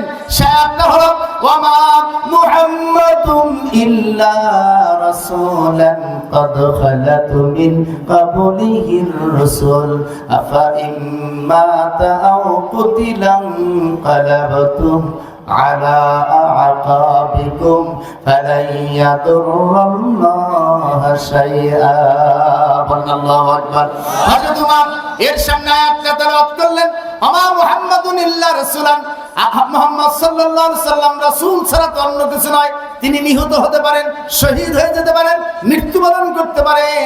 এই আয়াত যখন হযরত উমর শুনল, হযরত উমর শোনার সাথে সাথে তার সেন্স ফিরে আসলো। হাউমাউ করে কাঁদতে কাঁদতে হযরত আবু বকরকে জড়ায় ধরেছে। হযরত আবু বকরকে জড়ায় ধরে তিনি অজ্ঞান হয়ে মাটিতে পড়ে গেলেন। হযরত আবু বকর রাসূলের এই শোকে উমর এত বেহুশ হয়ে গেছে, অজ্ঞান হয়ে গেছে, পানি দিয়ে তার জ্ঞান ফিরাই আনলেন। দুপুর পর্যন্ত এরকম চললো। জোহরের পরে এবারে শুরু হলো রাসূলের ইন্তেকালের পরে এবারে খেলাফতের দায়িত্বটা কার ঘাড়ে দেওয়া যায়, এই নিয়ে চিন্তা শুরু হয়ে গেল। ভাইরা আমার, সমস্ত সাহাবায়ে কেরামরা এবারে এই আল্লাহ নবীর পরে খেলাফতের জন্যই এবারে শুরু হয়ে গেল তাদের। আনসাররা বলল আমাদের পক্ষ থেকে খলিফা নির্বাচিত হোক। হযরতে মুহাজিররা বলল আমাদের পক্ষ থেকে, মক্কার মুসলমানরা বলল আমাদের পক্ষ থেকে, মদিনাররা বলল আমাদের পক্ষ থেকে। এই নিয়ে খেলাফতের ব্যাপারে দলাদলি এবারে শুরু হয়ে গেল। ভাইজান, নোটও লাগে না, ফটো লাগে না, যারা বলেন তারা এই ইতিহাসটা আসলে জীবনে কোনোদিন পড়ে নাই। এখানে খেলাফত লাগে। ভাইরা আমার, এবারে শুরু হয়ে গেল এই দ্বন্দ্ব, দলাদলি চলতেছিল। সোমবার চলে গেল, সারা রাত হলো না সমাধান। রাসূলের লাশ তখন পর্যন্ত হযরত আয়েশার ঘরে, মঙ্গলবার জোহর পর্যন্ত কোনো সমাধান হলো না। জোহরের পরে আম্মা জান হযরত আয়েশা রাদিয়াল্লাহু তাআলা আনহা এসে বললেন হযরত আবু বকরকে, আব্বা জান, আল্লাহ রাসূলের লাশ এখন পর্যন্ত আমার ঘরে, গরমের দিন বেশি সময় নেওয়া যায় না, খুব দ্রুত আপনারা খেলাফতের ব্যাপারে সমাধান করে ফেলুন। ভাইরা আবার হযরত আবু বকর, হযরত উমর, সব সাহাবারা একের পর এক দলাদলি চলতেছিল, সমাধান হলো না। মঙ্গলবার সারাটা রাত চলে গেল, কোনো সমাধান হলো না। বুধবার পড়ে গেল, বুধবার জোহর পর্যন্ত কোনো সমাধান হলো না। আল্লাহ রাসূলের লাশ তখন পর্যন্ত আয়েশার ঘরে পড়ে আছে। হযরত আয়েশা বুধবারের দিন আবার এসে বললেন, সাহাবার উদ্দেশ্যে তিনি বললেন, আল্লাহ রাসূলের সাহাবারা, গরমের দিন চলছে, 3 দিন হয়ে গেল রাসূলের লাশ এখন পর্যন্ত আমার ঘরে চলে আসে, পড়ে আছে, দাফন করার সুযোগ হচ্ছে না। অথচ গরমের দিন, খুব দ্রুততম খেলাফতের সমাধান না করলে রাসূলকে দাফন করা যায় না। অতএব খুব দ্রুততম সময়ে আপনারা সমাধানটা করে ফেলুন। আসরের নামাজ পড়া হলো মসজিদের নববীতে। হযরত আবু বকর দাঁড়িয়ে এবারে একটা বক্তৃতা দিলেন, ইয়া আইয়ুহাল আসহাবুন নবী সাল্লাল্লাহু আলাইহি ওয়াসাল্লাম, হে আল্লাহর নবীর সাহাবাগণ, আমি মনে হয় খেলাফতের ব্যাপারে একটা সমাধান পেয়ে গেছি। সাহাবায়ে কেরামরা বললেন, কি সমাধান আপনি পেলেন? হযরত আবু বকর রাদিয়াল্লাহু তাআলা আনহু বললেন, আল্লাহর নবীর সাহাবারা আল্লাহ রাসূল বেঁচে থাকাকালীন সময় একটা হাদিস বলে গেছেন, লাউ কানা নাবিয়্যাম মিন বাদি লা কানা উমর, আমার পরে যদি কোনো নবী হতো তাহলে তিনি হতেন হযরত উমর। অতএব হযরত উমর যেহেতু নবী হতো, এ থেকেই বোঝা যায় আল্লাহ রাসূলের পরে খেলাফতের সবচেয়ে বড় হকদার হলো উমর। ভাইরা আমার, হযরত আবু বকর রাদিয়াল্লাহু তাআলা এই ব্যাখ্যা দিলেন। সমস্ত সাহাবারা মসজিদে নববীর ভিতরে নীরবতা পালন করতেছিল। হযরত আবু বকর এবারে দাঁড়ায় গেলেন। তিনি বললেন, আল্লাহর নবীর সাহাবারা, ইয়া আইয়ুহাল আসহাবুন নবী সাল্লাল্লাহু আলাইহি ওয়াসাল্লাম, আল্লাহর নবীর সাহাবারা, আমার মনে হয় আমি একটা সমাধান পেয়ে গেছি। আমার এই সমাধানটা আপনারা বিবেচনা করা যায় কিনা একটু চিন্তা করবেন। সাহাবাদের মধ্যে একজন বললেন যে, বলুন কি সমাধান আপনি পেয়েছেন? হযরত উমর রাদিয়াল্লাহু তাআলা আনহু বললেন, আল্লাহর নবীর জীবদ্দশায় 10 জন মানুষকে এই পৃথিবীর জান্নাতের সার্টিফিকেট দিয়ে গেছেন, যাদেরকে বলা হয় আশারায়ে মুবাশশারা, যারা এই পৃথিবীতে ইবাদতের সবচেয়ে বড় অগ্রগামী ছিল, তাদেরকে আল্লাহ রাসূল জান্নাতের সার্টিফিকেট দিয়েছেন। কিন্তু মানুষ সৃষ্টির উদ্দেশ্য দুইটা, একটি হলো খেলাফত আর একটি হলো ইবাদত। এবারে খেলাফতের প্রশ্ন আমাদের কাছে চলে এসেছে। অতএব যিনি 1 নম্বর জান্নাতি মানুষ হবেন, তিনিই তো 1 নম্বর খেলাফতের অধিকারী হবেন, খেলাফতের হকদার হবেন। এটাই তো আমার কাছে মনে হয় এই হাদিসের ব্যাখ্যা। সমস্ত সাহাবায়ে কেরামরা এই হাদিসটাকে এই ব্যাখ্যা মেনে নিলেন। সব সাহাবারা মেনে নিলেন। হযরত আবু মুসা আশআরী রাদিয়াল্লাহু তাআলা আনহু, তার কাছে আশারায়ে মুবাশশারার হাদিসটা তার সনদে বর্ণিত হয়েছে, তার কাছে সংরক্ষিত ছিল। তিনি এবারে দাঁড়ায় বললেন, আবু বকর ফিল জান্নাহ, আমার কাছে আল্লাহ রাসূল 10 জনের জান্নাতের সার্টিফিকেট দাঁড়িয়ে যে নামটা দিয়েছেন, অনেক দিন হলো আমি তা প্রকাশ করি নাই, আজকে প্রকাশ করতে বাধ্য হলাম। কারণ হযরত উমরের ব্যাখ্যাটাই ঠিক ব্যাখ্যা ছিল। এর প্রথম নামটাই হচ্ছে আবু বকর ফিল জান্নাহ। আবু বকরের নামটা প্রথম জান্নাতি হিসাবে রাখা আছে, তিনি প্রথম সার্টিফিকেট পেয়েছেন। হযরত উমর এবং সমস্ত সাহাবারা হযরত আবু বকরের হাতে সেই দিন হাত দিয়ে ইসলাম ধর্ম গ্রহণ করলেন। ভাইরা আমার, ভালো করে বসে নেন। যিনি প্রথম জান্নাতি মানুষ, তাকে প্রথম খেলাফতের দায়িত্ব দেওয়া হলো। 2 বছর পর্যন্ত হযরত আবু বকর খেলাফতের দায়িত্ব পালন করলেন। তিনি খলিফা নির্বাচিত হয়ে আল্লাহ রাসূলের দাফন করলেন। এরপরে তিনি ইন্তেকাল করলেন। এরপরে আবার খেলাফত নিয়ে শুরু হয়ে গেল জটিলতা। হযরত ওসমান রাদিয়াল্লাহু তাআলা আনহু দাঁড়ায় গেলেন। তিনি বললেন, আর কোনো জটিলতা নাই, বরং এবারে 2 নম্বর খেলাফতের দায়িত্ব তিনি পালন করবেন। 2 নম্বর জান্নাতি যার নাম আছে, তিনি খেলাফতের দায়িত্ব পালন করবেন। হযরত আবু মুসা আশআরী এবারে বললেন, উমর ফিল জান্নাহ, ওসমান 2 নম্বরের নাম যার আছে আমি আজকে প্রকাশ করলাম, তার নাম হলো হযরত উমর। হযরত ওসমান সহ সমস্ত সাহাবারা তার হাতে এবারে খেলাফতের দায়িত্ব তুলে দিলেন। তিনি 10 বছর একটানা খেলাফতের দায়িত্ব পালন করেছিলেন। ভাইজান, যারা এই জান্নাতের সার্টিফিকেট পেয়েছেন, তারাই পৃথিবীতে শাসক হয়েছেন। বিভিন্ন স্তরে তাদেরকে খেলাফতের দায়িত্ব, শাসন কার্যে অংশগ্রহণ করার জন্য কাজ করতে হয়েছিল। ভাইরা আমার, হযরত উমর রাদিয়াল্লাহু তাআলা শহীদ হলেন। তিনি এত খেলাফতের দায়িত্ব পালন করার পরেও তাকে শহীদ করে দেওয়া হলো, হত্যা করা হলো। তার ইন্তেকালের পরে, শাহাদাতের পরে আবার যখন খেলাফত নিয়ে কথা আসলো, হযরত আলী দাঁড়ায় বললেন, এবারে 3 নম্বর জান্নাতি মানুষ, তার নামটা দেখেন কে? যিনি 3 নম্বর জান্নাতি মানুষ হবে, তাকেই খেলাফতের দায়িত্বটা দেওয়া হবে। এবারে হযরত আবু মুসা আশআরী তখন বেঁচে ছিলেন, বললেন ওসমান ফিল জান্নাহ। এবারে কিন্তু ওসমানের নামটা লেখা আছে। গোটা মসজিদের ভিতরে মৃদু একটা গুঞ্জরণ পড়ে গেল। কারণটা হলো, তারা সবাই বলতেছিল, আরে এতদিন যাবত ছিল একজন কড়া মানুষ, আর এবারে হয়েছে সবচেয়ে বড় একজন নরম মানুষ। এই নরম মানুষ হওয়ার পরেও একজন সাহাবী সেই দিন রাষ্ট্রীয় ক্ষমতা জান্নাতি মানুষের হাতে তুলে দিতে সামান্যতম কুণ্ঠাবোধ করেন নাই, সামান্যতম দ্বিধাবোধ করেন নাই। তারা সবাই ওসমানের হাতে এবারে রাষ্ট্রীয় ক্ষমতা তুলে দিয়ে খেলাফত দিয়ে দিলেন। 12টা বছর একটানা তিনি খেলাফতের দায়িত্ব পালন করলেন। তার ইন্তেকালের পরে চতুর্থ যিনি জান্নাতের সার্টিফিকেটধারী, তিনি হচ্ছেন হযরত আলী রাদিয়াল্লাহু তাআলা আনহু। তার হাতে খেলাফত দেওয়া হলো। ভাইরা আমার, সাহাবায়ে কেরাম রাদিয়াল্লাহু তাআলা আনহুর থিওরিটা হলো, সেই সময় রাষ্ট্রীয় ক্ষমতা, খেলাফতের দায়িত্ব তাদেরকে দেওয়া হতো যারা জান্নাতি মানুষ। আর বর্তমান সবচেয়ে বড় লুচ্চাপ, সবচেয়ে বড় গুন্ডা, সবচেয়ে বড় জালিয়াত, সবচেয়ে বড় জালেম, সবচেয়ে বড় ঘুষখোর, সবচেয়ে বড় দুর্নীতিবাজদেরকে রাষ্ট্রীয় ক্ষমতা দেওয়া হচ্ছে। ঠিক কিনা বলেন? আরো জোরে বলেন, ঠিক কিনা? দরবেশ বাবা গো, দরবেশ বাবা একাই 96,000 কোটি টাকা মারি খেয়েছে। আছে না নাই? কি দরবেশ বেচারা, আরে একরে ক্ষমতা পাঠ পরিবর্তন হলে দাড়ি চেঁচিয়া, চুলে কলপ করিয়া, লঙ্গি পেন্দি পানি দিয়ে পালে যাবার ধরছে। কি আছে না নাই? কি নাম ভাইজান? কি নাম? সালমান। এর নাম আমরা গ্রাম ভাষায় বলি সলেমান রহমান। সলেমান রহমান সারা দেশের মানুষের 1 বছরের বাজেট হলো 8,000 কোটি টাকা। আর এই একাই নিয়ে গেছে 96,000, মানে 8-12 কয় বছর, 12 বছরের এদেশের প্রত্যেকটা মানুষের গ্রাসকে সে কেড়ে নিয়েছে। এত বড় জালেম। তাদেরকে রাষ্ট্রীয় ক্ষমতায় বসার জন্য এরা পাবো কি, এরা কতটুকু বুঝতেছে বুঝি না। ইসলাম কি বোঝে, মুসলমান কি বোঝে, ইমান কি বোঝে?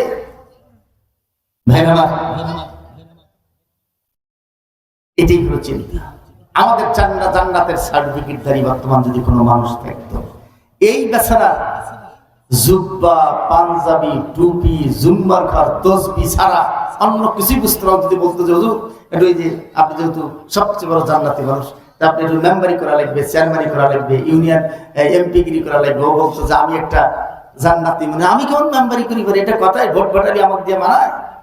আর বউ যদি বলতে চান বাজার থেকে পান নিয়ে আসতেন, তাও বোধ হয় বলতে চান আমি একটা জান্নাতি মানুষ, আমি কেমন তোমার পান আনিবার যাই বাজারে, এটা কথা হলো নাকি? আসসালাম, এই মানসিকতার থেকে বের হয়ে আসতে হবে। এটা ইসলামের মানসিকতা নয়। আপনি এই বসে থাকা হুজুর আর ময়দানের হুজুর, ময়দানের একটা ছেলে, এই দুইটার ভিতরে যে পার্থক্যটা আছে, এই পার্থক্যটার কথা যদি আপনি শোনেন অবাক হয়ে যাবেন, অবাক হয়ে যাবেন। কোরআনে কথা বলেছে, বলবো বলবো বলবো আল্লাহ রাব্বুল আলামিন জানায় দিলেন সূরা নিসা 95 নম্বর আয়াতটা ভাইজান বাড়িতে পড়ে দেখবেন, মুলবির কথা না, কথা কার? লা ইয়াস্তাবি, আল্লাহ তাআলা নিজেই জানায় দিলেন সূরা নিসার 95 নম্বর আয়াতে, লা ইয়াস্তাবিল কাঈদুনা মিনাল মুমিনিনা গায়রু উলিদ দারার ওয়াল মুজাহিদুনা ফি সাবিলিল্লাহি বিআমওয়ালিহিম ওয়া আনফুসিহিম فضل الله المجاهدين بأموالهم وأنفسهم على القاعدين درجة। ভাইরা আমার, আল্লাহ তাআলা জানাই দিলেন আমাদের কিছু মানুষ ইবাদতের মধ্য দিয়ে ফেরেশতার মধ্যে হতে চায়। তারা মনে করে যে আমরা ফেরেশতা হব, ওরা রাজনীতিতে আমরা নাই, ভোট বাটালিতে আমরা নাই, দল আমরা করব না, খাবো দাবো আর মসজিদ করে পড়ে থাকবো, তাসবিহ তাহলিল আল্লাহ নিয়ে পড়ে থাকবো, কোরআন নিয়ে পড়ে থাকবো, রাসূল নিয়ে পড়ে থাকবো। ওই ফেরেশতারা যেভাবে বলেছিল ভাইজান, আয়াতটা আমার সাথে পড়েন, ওয়া নাহনু নুসাব্বিহু বিহামদিকা ওয়া নুকদ্দিসু লাক। আল্লাহ তোমার যদি এইরকম তাসবিহ তাহলিল, তোমার যদি জিকির আজকার, তোমার নামাজ কালামের যদি প্রয়োজন হয়, তাহলে মানুষ তৈরি করার কি দরকার? আমাদের মতো আরেক দল ফেরেশতা আপনি তৈরি করে দেন। এই একদল ফেরেশতা যখন তৈরি করে দেবেন আর কোনো সমস্যা হবে না, তারাই আপনার ইবাদত আপনার ইবাদত নিয়ে ব্যস্ত থাকবে। আল্লাহ তাদের প্রশ্নের জবাবে বলেছিলেন, ক্বালা ইন্নী আ'লামু মা লা তা'লামুন। ফেরেশতা আসলে আমরা যা জানি, আমি যা জানি, তোমরা তা জানো না। কি জানে না আল্লাহ কি জানে না, তারা কি জানে না? আল্লাহ বলছেন যে আমি যেটা জানি সেটা হলো খেলাফতের ব্যাপার। আমার এই বান্দাদেরকে আমার মূল উদ্দেশ্য, সৃষ্টির আগের উদ্দেশ্য হলো খেলাফত, তারপরে হলো ইবাদত। এই খেলাফতের বিষয়টা আমি জানি, আর তোমরা ফেরেশতারা শুধু ইবাদতের বিষয়টা জানো, তোমরা তো খেলাফতের বিষয়টা জানো না। এজন্য আল্লাহ বলেন, ক্বালা ইন্নী আ'লামু মা লা তা'লামুন, আমি যা জানি তোমরা তা জানো না, কারণ আমি খেলাফতের বিষয়টা আমি জানি, তোমরা কিন্তু তা জানো না। আমার বান্দাদেরকে দুনিয়াতে খেলাফতের জন্য পাঠিয়ে দেব, তোমরা কিন্তু খেলাফতের ব্যাপারে জানো না। হুজুর, ও হুজুর একটু বসেন, আর কয়েক মিনিট বসেন বাবা, বসেন। এই এক হুজুরের ওয়াজ শুনে যদি আরেক হুজুর উঠি যায়, তো মহাকাশাল মানুষ খারাপ করবে। বাবা বসো, একজনও যাওয়া যাবে না। এ বাবা কি হয়েছে বাবা, তোমাদের কোনো কাম আছে? কবে যে বড় হুজুরের ওয়াজ শুনি ছোট হুজুরের ঘরে যায়, তা আমরা কেন থাকি নাকি? করে যাওয়া যাবে না, বসেন ভাইরা। আলোচনা শেষ করা লাগবে।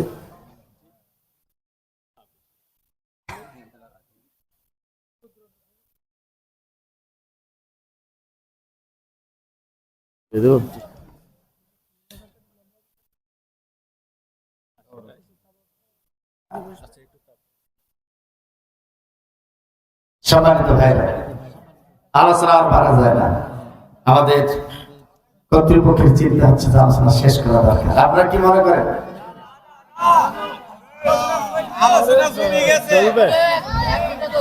এক ঘন্টা ভাইরা মাস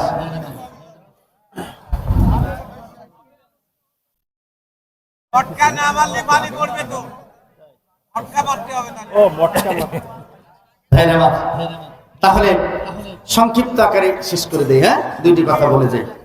ওই যে আল্লাহ তাআলা বলছেন লা ইয়াস্তাবিল কায়দুনা, লা ইয়াস্তাবি মানে সমান নয়, আরবিতে লা ইয়াস্তাবি মানে সমান নয়। কায়দুনা মিনাল মুমিনিনা, মুমিনদের মধ্যে যারা বসে থাকা, হুজুর কায়দুন শব্দের অর্থ হচ্ছে বসে থাকা, গায়রু উলিদ দারার, কোনো জরুরত ছাড়া। ওয়াল মুজাহিদুনা ফি সাবিলিল্লাহি বিআমওয়ালিহিম ওয়া আনফুসিহিম, আর ওই ছেলেটা, যে ছেলেটা শার্ট গায়ে দেয়, পাঞ্জাবি পরে, টুপি মাথায় দেয় না, প্যান্ট পরে, শার্ট গায়ে দেয়, মসজিদে হাজিরা দেয়, আর জিহাদের ময়দানে আল্লাহর দ্বীন কায়েমের জন্য, আল্লাহর খেলাফতের জন্য ময়দানে রাজপথের আন্দোলনে ঝাঁপিয়ে পড়ে জান এবং মাল উজাড় করে, এটা বসে থাকা হুজুর না, এটা যে ছেলে এই মামলাতে পড়ে হামলা খায়। আল্লাহ বলছেন যে এই দুইজনের দাম সমান না। ওই ছেলেটা আর এই বসে থাকা হুজুর, ওই ছেলেটা আর এই বসে থাকা হুজুরের দাম সমান না। এটা আল্লাহর কথা ভাই, আমার কথা না, কথা আল্লাহ। লা ইয়াস্তাবি, আল্লাহ বলছেন সূরা, কোন সূরা? সূরা নিসা 95, সূরা নিসা 95 নম্বর। لا يستوي القاعدون من المؤمنين غير أولي الضرر والمجاهدون في سبيل الله بأموالهم وأنفسهم। আল্লাহ তাআলা বললেন লা ইয়াস্তাবিল কায়দুনা, লা ইয়াস্তাবি মানে সমান নয়, কায়দুনা মিনাল মুমিনিনা, মুমিনদের মধ্যে ওই হুজুর, যে হুজুর বসে বসে শুধুমাত্র মসজিদের কোণে তাসবিহ দিবে, কোরআন তেলাওয়াত করে, আল্লাহর দ্বীন কায়েমের পথে ওই বাসরা চায় না। গায়রু উলিজ যারার মানে হচ্ছে কোনো জরুরত ছাড়াই, ওজর ছাড়াই। ওয়াল মুজাহিদুনা ফি সাবিলিল্লাহি বিআমওয়ালিহিম ওয়া আনফুসিহিম, আর ওই ছেলেটা, যে ছেলে শার্ট গায়ে দেয়, প্যান্ট পরে, শুধু নামাজ পড়ে, আর আল্লাহর দ্বীন কায়েমের জন্য ময়দানে তার জীবন, জান এবং মালকে বাজি রেখে কাজ করে, এই দুইজনের দাম আল্লাহর কাছে সমান নয়। তার দাম কি হুজুরের বেশি নেই ছেলেটার? আরো জোরে বলেন কার? আল্লাহ তাআলা বললেন ফাদ্দালাল্লাহুল মুজাহিদিনা বিআমওয়ালিহিম ওয়া আনফুসিহিম আলাল কাঈদিনা দারাজা। আল্লাহ তাআলা বললেন ফাদ্দালাল্লাহুল মুজাহিদিনা, আল্লাহ ওই মুজাহিদ ছেলেটার মর্যাদা অনেক বেশি বৃদ্ধি করে দিয়েছেন। আলাল কাঈদিনা মানে হচ্ছে বসে থাকা হুজুরের উপরে, দারাজাতান মানে হচ্ছে মর্যাদা, সম্মানের স্তরটাকে অনেক বেশি বৃদ্ধি করে দিয়েছেন। ভাইরা আবার এই বৃদ্ধির ব্যাপারে আল্লাহ তাআলার ঘোষণা হলো দারাজাতিন মিনহু, দারাজাতুনের বহুবচন দারাজাতুন, অনেকগুলি মর্যাদার আসন দিয়ে দেবেন। ওয়া মাগফিরাতুন, দ্বীন কায়েমের জন্য ওই ছেলেটাকে, প্যান্ট পরা ছেলে আর শার্ট গায়ে দেওয়া ছেলেটাকে দেখে সে নাক শিখটায়, আল্লাহ তার ওই জীবনের গুনাহ মাফ করে দেবেন। ওয়া রাহমাতান, আল্লাহ তাকে রহমত দিয়ে জান্নাতে পৌঁছায় দেবেন। কি জান্নাত? আল্লাহ নবীর ব্যাখ্যা দিয়েছেন, মৌলবীর ব্যাখ্যা না, ব্যাখ্যাকার রাসূল ব্যাখ্যা দিয়েছেন।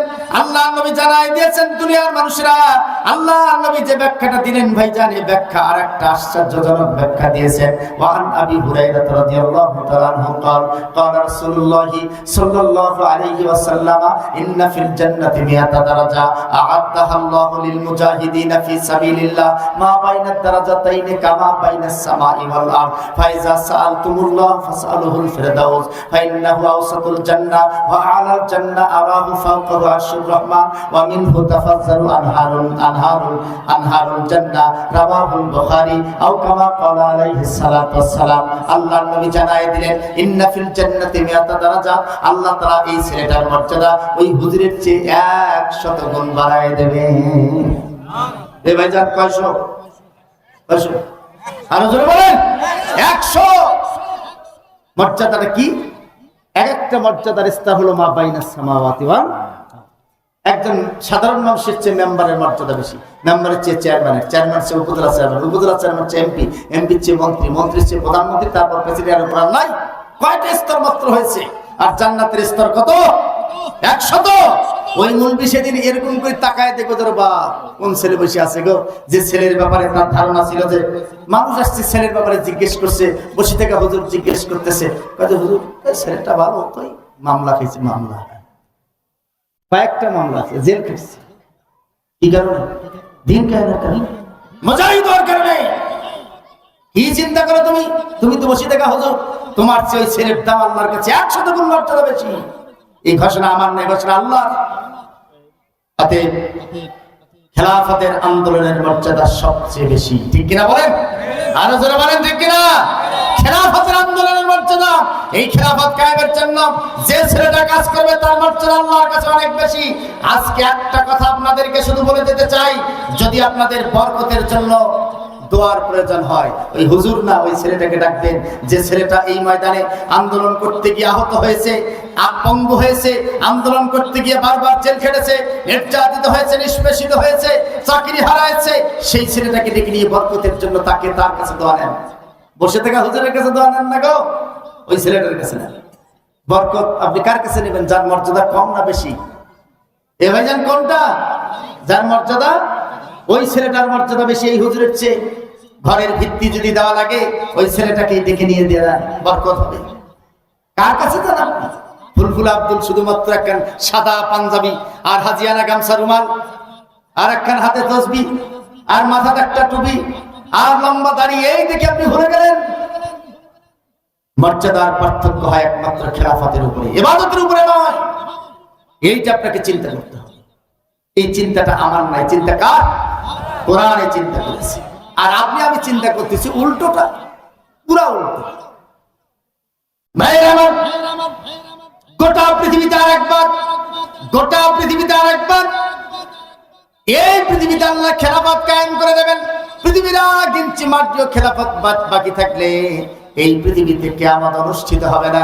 গোটা পৃথিবীর 1 ইঞ্চি মাটি আল্লাহর দ্বীন কায়েম থেকে বাদ থাকবে না। ভাইজান ভালো করে শুনে নেন একটা কথা, এই পৃথিবীর গোটা পৃথিবী শাসন করার জন্য আল্লাহ তাআলা 5 জন ব্যক্তিকে নির্ধারণ করেছেন। তার 4 জন অলরেডি চলে গেছে, এখন 1 জন বাকি আছে। যে 4 জন গেছে তার 2 জন মুসলমান, 2 জন কাফের।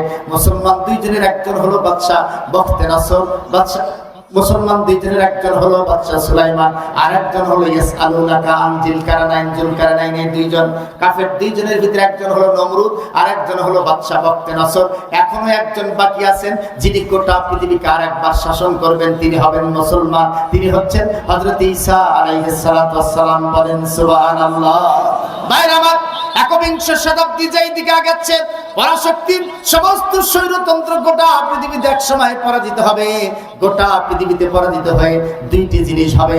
আল্লাহ রাসূল জানায় দিলেন, ওয়ান সাওবান রাদিয়াল্লাহু তাআলা আনহু মাওলা রাসূলুল্লাহ সাল্লাল্লাহু আলাইহি ওয়াসাল্লাম, আল্লাহ রাসূলের সাহাবী হযরত সাওবান রাদিয়াল্লাহু তাআলা আনহু হাদিসটি বর্ণনা করেছেন। আল্লাহ নবী জানায় দিলেন, এই হাদিসের ভিতরে হযরত সাওবান বলেছেন, আল্লাহ রাসূল বলেছেন, ক্বালা রাসূলুল্লাহ সাল্লাল্লাহু আলাইহি ওয়াসাল্লাম, ইসাবাতান মিন উম্মতি আহরাজাহুম আল্লাহু মিনান নারি, ইসাবাতুন তাবুজুল হিন্দা ওয়া ইসাবাতুন তাকুনু মা ঈসা ইবনে মারইয়াম আলাইহিস সালাতু ওয়াস সালাম। আল্লাহ নবী জানায় দিলেন, দুনিয়ার মানুষেরা আমার পরে 2টি যুদ্ধ হবে এই পৃথিবীতে, সেই যুদ্ধে যারা অংশগ্রহণ করবে বিনা হিসেবে আল্লাহ তাআলা তাদেরকে জান্নাত দেবে। তার একটা হচ্ছে গাজওয়াতুল হিন্দ, হিন্দুস্তানের বিরুদ্ধে যুদ্ধ হবে, যে যুদ্ধের সূচনা আজকে হচ্ছে। হিন্দুদেরকে উস্কায় দেওয়া হচ্ছে, আমাদের একজন সাবেক মন্ত্রী, প্রধানমন্ত্রী সেখানে যে উস্কায় দিচ্ছে, ঠিক কিনা বলেন? যুদ্ধের দিকে নিয়ে যাচ্ছে তারা। আরেকটা হচ্ছে তাকুজ্জু, ঈসা তাকুজ্জু, আল্লাহ রাসূল বলছেন তাকুজ্জুল হিন্দা ওয়া ইসাবাতুন তাকুনু মা ঈসা ইবনে মারইয়াম। আরেকটা হবে কিয়ামতের আগে হযরত ঈসা আলাইহিস সালাম। গোটা পৃথিবীর মুসলমানরা যখন অসহায় হয়ে যাবে, আমেরিকা, রাশিয়া, চীন, ফ্রান্স, জার্মান, জাপান, ভারত সহ সমস্ত